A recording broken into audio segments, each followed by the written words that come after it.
Open world games are a dime a dozen now at this point, right? Well, today we wanted to narrow it down to 20 open world shooters. You know, games where you just run around, shoot stuff, make stuff explode, have some fun. So today we got 20 random games that we just wanted to talk about in no particular order. Some newer stuff, some games from a couple of years ago that just we don't really talk about too much anymore. Anyway, let's get started off with number 20 and talk Rage 2. Now, Rage 2 felt like a big shift from the first game. The first game was very Mad Max, post-apocalyptic, but it took itself pretty seriously. It was dingy, it was brown, it was gray, it was a fun shooter, but Rage 2 went off the rails with it. It opened up the world to just give you a lot more to do, a lot more powers and abilities, and more over-the-top weapons and enemy factions, and it worked to pretty good effect. This game doesn't really get brought up a lot these days, but it was really fun, simply because it knew what it was, and it wasn't trying to do anything crazy. It was just a zany open world shooter. You play it single player, you have a good time, and you move on. Not every game needs to reinvent the wheel, change the world, or anything like that, and Rage 2 was a perfect example of just flawed but pure distilled video game shooter fun. Now, next over at number 19, we have Tom Clancy's The Division 2. Now, despite it being a live service game, you know, an updated online multiplayer game, this is just a fun open world game to run around and shoot bad guys in. In The Division 2, the setting shifts from New York to Washington, D.C., where it's completely post-apocalyptic status, but very fresh, like the world just ended. I'm glossing over a lot, but that's all you really need to know here. When you run around a really eerily accurate recreation of Washington, D.C. The developers behind this, and of course the first game, just really know how to build worlds that feel really convincing. It feels like the real places, but then they fill it with a bunch of video game stuff. So you're running, gunning, looting, and shooting here, and even though it does have those live service elements, I had a lot of fun just running around solo in this world, doing quests, collecting loot, leveling up, shooting up bad guys. I still think it's worth it, honestly. I don't know where the Division series or franchise is going, but the Division 1 and 2 are pretty solid. And bottom line, the point of this list, they're just cool open worlds to run around in and explore. Next, over at number 18, we have The Outer Worlds. This was Obsidian's big sci-fi RPG. They had kind of mastered this first-person shooter open world RPG style game thanks to working on things like Fallout New Vegas, and they kind of took what they did there and applied it to their own new unique IP, you know, their own new worlds, characters, alien life forms. And with that, you just get a bunch of cool little planets to explore. The Outer Worlds really doesn't feel like what you think it is. You think, oh, okay, a space sci-fi RPG, right? There's a lot of things that usually come with that, but The Outer Worlds managed to feel consistently different and fresh throughout, while also still giving you that feel of an Obsidian RPG. An updated version of it was recently released, like the Spacer's Choice Edition, so if you haven't gotten into it, now is still a good time. The Outer Worlds is cool. Next, over number 17, we have the Sniper Elite series. I'd say the most recent one, Sniper Elite 4 and Sniper Elite 5, really open things up. They're not complete open worlds, but they are massive levels that you can spend a lot of time in. Like, they feel like open worlds. You know, it's something like a Hitman game where it's a sandbox and you're dropped in and you have to accomplish your missions. But unlike the Hitman games, these levels are absolutely ginormous. You're using all of your tools, you're stealthing around, you're scouting the environments, you're of course sneaking around, stealth killing enemies, doing all that, but really the bottom line is to find a good perch, find a good vantage point, and be a sniper, and snipe the bad guys, and make their brains and bones explode. You've probably seen these clips by now. You know these games are famous for the X-ray vision, but that sniper shooting is only the half of it. There's a lot of just like open world third-person shooting to be had here, and it's a lot of fun. These games have always had a ton of personality, I'd say way more than you even expect, so it's best to just go in blind and try one of these for yourself. Next, over at number 16, we have Atomic Heart. This was a very unique game. It's open world, yes, but it's structured around more linear levels. But in between those levels, you do have a really strange world to explore. Atomic Heart is kind of hard to describe at this point. It's kind of like alternate history, sci-fi, mixed a little bit with like the BioShock feel, but definitely more of its own thing. This is definitely a flawed game. It's not perfect, but again, it is unique, and at least it's got some memorable stuff to it. it. So even if it does some things wrong, it swings for the fences and tries a lot of cool stuff. Shooting the bad guys are fun. The enemies here, some of them are really remarkable. Some of the bosses are pretty over the top. And the world you can explore is gorgeous and eerie at the same time. This one released and then kind of flew under the radar, but I figured it was worth giving it a mention again because it is definitely special. Next, over at number 15, we have Ghost Recon Wildlands. Now, just as a refresher, the most recent Ghost Recon game is Ghost Recon Breakpoint, and before that, there was Ghost Recon Wildlands, which was actually pretty solid, especially after release. They updated the game, they added a lot of cool things to it, and it's had a great community that has really kind of buckled down and figured out the best ways to tune and optimize and play this game. And what you get when Ghost Recon Wildlands is at its best is just good, fun, tactical third-person shooting, but in an open world setting. Vehicles on the ground, vehicles in the air, a lot of cool weapons, and a bunch of stuff you can do either alone or with friends. It's a surprisingly big open world, but the most important thing is that the third-person shooting and movement was fun and satisfying. These games definitely aren't really like the old Ghost Recon games, but they are still a total blast, especially in hindsight. There's not really any other games releasing like these right now. Next, over at number 14, we have Starfield. This is Bethesda's most recent game, and it's a space adventure RPG. It's something like a Skyrim, but in space. I know that's pretty reductive, but that's what it is. It certainly feels like a Bethesda game, and you're either gonna love that or hate that, but the game gives you a bunch of planets to explore, cool towns, and tons of missions and weapons. You know, it's big open areas where you run around, explore, and shoot stuff. Either aliens, creatures, or bad men. And I think the shooting actually feels pretty decent and responsive here, at least for this type of game. And when you're zipping around on jetpacks, using all your abilities, there is some fun to be had here. I know this game has been pretty divisive, but it seems like people are still having fun with it, so we figured we'd mention it here because we did a few videos on it when it released, but then we kind of moved on. But there are people out there still playing it, and it's still probably worth checking out if you're into this type of thing, if you know what you're getting into. Next, over at number 13, we have Stalker, the Legends of the Zone trilogy. Now, you probably have heard of Stalker, but you may not have heard of the Legends of the Zone trilogy, and that's because this is the recently released collection of the original Stalker games, but now available on console. So console players can experience the very groundbreaking first-person shooters that really, I'd say, changed things on PC. These were significant for a reason, and I'm really excited we're getting another Stalker game soon, but the original Stalker games were fun, open-world survival shooters in a post-apocalyptic landscape with their own real, different, unique feel to it. It's got its own unique hook. Of course, it's got this like Chernobyl-esque setting, but there's a lot more to it under the hood, and these games are worth checking out. If you just get this trilogy, at least play the first one at the very least and see what you think. But the Stalker games are truly something special.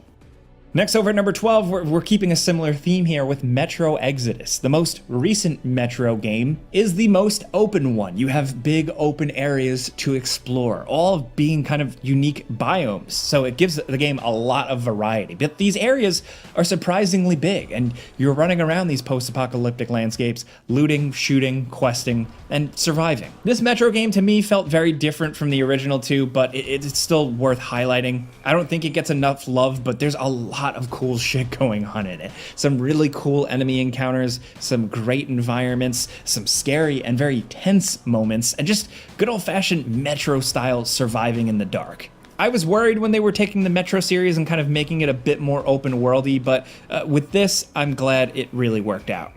Next, over at number 11, Far Cry 5. Remember Far Cry 5? I feel like for us, it kind of came and went. We played it, we moved on, but Far Cry 5, looking back, actually kind of cool. It's a very unique direction for the series, and even if the story and the villains and stuff kind of jumped the shark towards the end, it did have some memorable moments, and really, the setting of the United States really just made for a very unique Far Cry experience. Especially jumping back into the game now, with stuff added into it, and maybe with some mods, it can actually be a blast. Far Cry 6 definitely changed some things up, but it still felt like more Far Cry, but Far Cry 5 felt like it was trying to go a little bit in a different direction. I don't think it totally nailed that, but still what we got here is a big open world, fun shooting game. And that's the point of this list, right?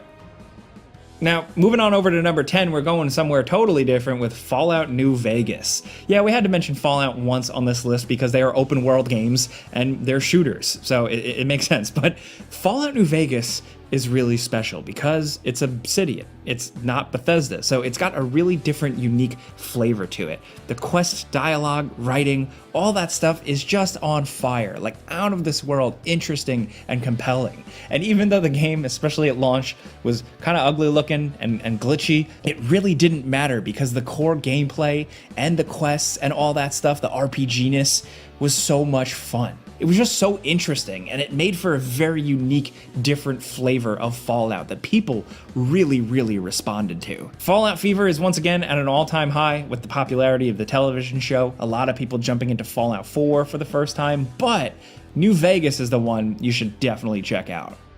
Next at number 9, we have Cyberpunk 2077. We had to include this because if we missed it, some people would yell at us, but it's kind of an obvious inclusion. It's a massive open world shooter. It's very much an RPG. It's not always guns blazing, but there's a lot of fun to be had in Night City, and especially with the game's expansion, it adds more to that world and so much more to do. It's a lot of fun. This game is finally absolutely solid, and it's a damn good one. A very unique setting, a very unique vibe. Nothing else quite like this out there in video game land. We're really glad that the developers CD Projekt Red righted the ship with this one, so to speak. Next over at number 8, we have Mad Max. Yeah, that's right, I'm bringing up Mad Max. I know it's like barely a shooter because ammunition is very limited in this game, but damn it, I'm using this opportunity to talk about it.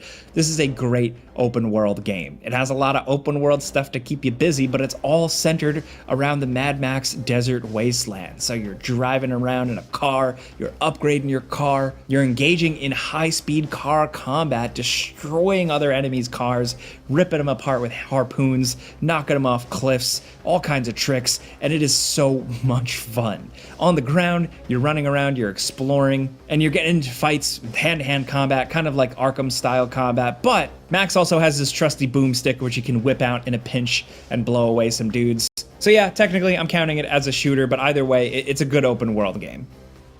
Next over at number 7, we're going back a bit once again with the Crysis series. Yeah, looking back, Crysis 1, 2, and 3 are good open world shooters. All three of them kind of provide their own different flavor and their own different flaws, but there's absolutely fun to be had here because the worlds just allow a bunch of chaos, whether it's like the enemy encounters to the amount of explosive barrels or opportunities for stealth. They were good playgrounds to make you feel like a super powered badass, like your suit really is like the ultimate weapon. And they totally nailed that. I'm really curious to see where this series is gonna go. Years ago, they announced that they are making another one. We haven't heard a thing since. I really hope this series continues and really kind of freshens things up a little bit, but those original 3 games had a lot of really cool moments in them. Next over at number 6, we have Prey. This is Arcane's really underrated immersive sim adventure game. This is a very unique sci-fi first-person shooter set in a space station that kind of opens up as you adventure through it and ultimately becomes a big open playable area or world. It's all about exploring, getting to the bottom of this mystery, but you're engaging in some really, really cool enemy encounters. Like the way you're blasting and shooting enemies are different than any other game on this list because of the enemy type. You know, they're all kind of based around being mimics. But along with that, just some clever use of weapons and abilities. Make it feel like a bit of a different shooter. Either way, if you like these types of games, maybe you like Dishonored or maybe you like Deus Ex, you should definitely consider Prey if you never got around to it. Plus the Prey Mooncrash DLC is also really great. You got a lot of good game here. Next over at number 5, another obvious one, is Red Dead Redemption 2. What more can be said about Red Dead Redemption 2 at this point? I honestly don't know. But if you're looking for an open world shooter with a ton of freedom, you get that here. You can run around and fulfill your rootin' tootin' cowboy dreams. You want to save people, you want to gun everyone down, get into every shootout possible, you can do that. The fact that this game has that degree of fun open world shooty bang bang while also telling a very subtle, introspective, character-based story is nothing short of incredible. I don't know how this game walks that tightrope so well. I don't know what kind of black magic or dark arts Rockstar is engaging in, but yeah, obviously by now you probably know Red Dead Redemption 2 is one of the great ones. Next, over at number 4, believe it or not, we have Borderlands 2. Dude, go back and replay Borderlands 2. I don't know if it was Borderlands 3, which I didn't hate, but it just didn't leave a lasting impression on me. Looking back at Borderlands 2, it still holds up. It's a solid, fun, open world shooter with a ton of stuff to do, alone or with friends, with crazy weapons, and then also all the DLC and all the stuff they added on top of this game makes it just like a juggernaut of a shooter. I'm not even like a diehard Borderlands fan, like a freak or anything like that, but I still look back at Borderlands 2 and I'm just amazed by how fun and how special that game really was. Next, over at number 3, we have Just Cause. If we're talking open world shooters, you have to mention Just Cause, right? I don't know which one to even nail down, maybe 3, 4, whatever your flavor really is. These games are so fun to just run around and cause havoc. All kinds of crazy weapons and stuff, but also your grappling hook, allowing you to fly, flip, glide, hijack helicopters, cars, all at high speeds, while bullets are flying, rockets are flying, and you're just going nuts. Of course, you play as Rico, and there's more to do on the ground. There's a story, there's quests and stuff like that. But for me, it's always just hijacking an airplane, flying it up as high as you can, riding on top of it like a surfboard, and then skydiving away. Or stealing a car and backflipping off of a bridge and then wingsuiting down to an enemy base and shooting it with a rocket launcher. Like, there's just so much crazy shit you can do in this game. In terms of open world shooters, I think this is one of the most chaotic ones on the list. Now at number 2, we gotta give some love to Days Gone. What an awesome open world third-person shooter centered around a motorcycle. This is your way of getting around. You need to protect this thing, you need to gas it up, and it is probably your most important tool for survival. I mean, melee weapons and guns, yes, of course, but the bike is the most fun aspect. It makes this open world feel different because you can zip around it at high speeds. But when you are on the ground, Deacon is a really dangerous, formidable character, and you get to murder a lot of dudes, but also hordes and hordes of zombies, or they're called like freakers here. But, you know, engaging in some of those big set piece moments with the hordes of zombies is just so cool to see in action. It makes the game stand out next to your regular typical, you know, post-apocalyptic zombie game. The world here is pretty big. There's a lot to explore. There's a lot of stuff to find. But really, it tells a good story. It's a good adventure. And the gameplay mechanics are a blast. Now, down at number 1, we have Grand Theft Auto 5. If we were going to talk about open world shooters, this is the open world shooter. I mean, if you ask me, it's actually Grand Theft Auto 4, but I'm a little bit of a snob there. Either way, we're talking about the latest and greatest, and it's Grand Theft Auto 5. And by latest and greatest, I mean this game is like 100 years old now at this point. Finally, we're getting Grand Theft Auto 6 somewhat soon, but the staying power of Grand Theft Auto 5 is nothing short of historic, because it built this massive fake Los Angeles, or of course Los Santos, for you to just run around and cause hell in. Whether you're doing the single player stuff or GTA Online, or you're getting freaky with some mods, there's just so much fun to be had here. We've talked about this game to death at this point, but it was another one we had to include on a list like this because like, comment, and subscribe.